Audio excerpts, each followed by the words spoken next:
So, let me just break it down and give you the full story.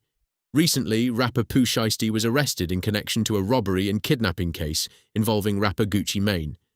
And the story goes like this. On January 10th, 2026, around 1 p.m., Gucci Mane flew into Dallas with members of his camp and 2 security guards for what was supposed to be a business meeting with rapper Pooh Shiesty.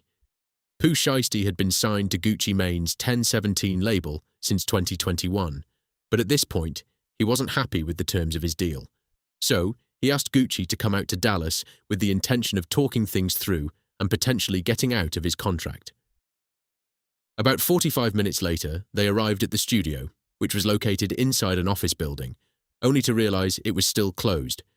So, while they waited, the group stepped out, went to a nearby liquor store, grabbed some drinks and red cups, and then came back to the building.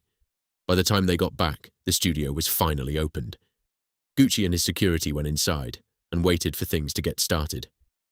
Around this time, Pooh Shiesty's father is seen outside the building before entering a few minutes later, and this is where things start to shift. Around 3:43 p.m., 7 more men show up.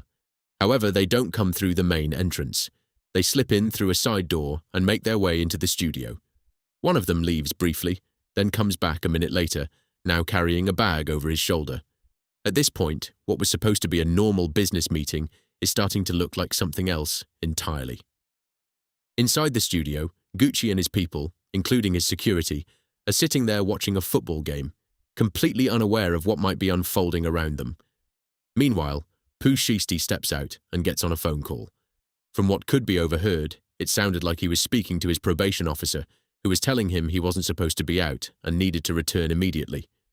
Pooh Shiesty then agreed, but instead of leaving right away, he stayed.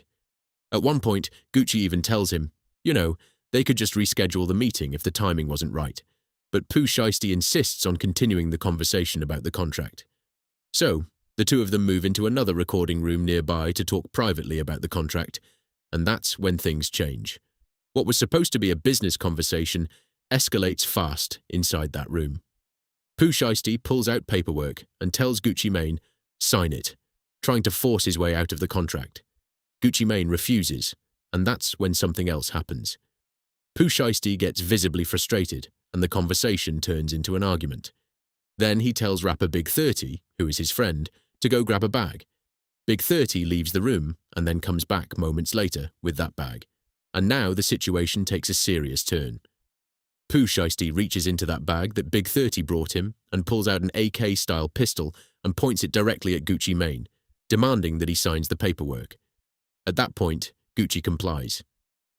He's inside a studio surrounded by a bunch of dudes, outnumbered with no real way out of the situation. And while he's signing, mind you, the gun is still pointed at him, and he's not allowed to leave.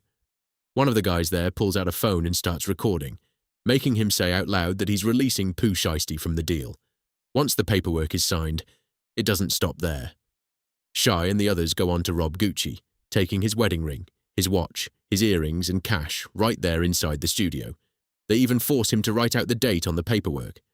At the same time, in another room, things are getting just as serious. The group turn their attention to Gucci Mane's security team. Guns are drawn and they're outnumbered. They're robbed on the spot. Wallets, chains and other valuables taken from them. One of the security guards was put in a dangerous situation where he was nearly shot during the situation. At one point, he's even grabbed from behind, choked to the point where he's close to losing consciousness while being robbed at gunpoint. Another guard has his Rolex taken along with a Louis V bag that contained multiple high-end watches, which included AirPods and his wallet. However, they didn't know that some of those stolen items had Apple AirTags attached to them, and at that point, everyone inside is surrounded with guns pointed at them and no real way out. The goons then block the door and prevent everyone from leaving, holding them still at gunpoint. Eventually, Gucci was pushed back onto the couch, and Pooh Shiesty placed the barrel of a gun to the back of one of Gucci Mane's people's heads and told them it's time to leave. And just like that, it's over. At around 4:48 p.m., everyone leaves the building through the east entrance. Not long after that, the situation was reported to the police.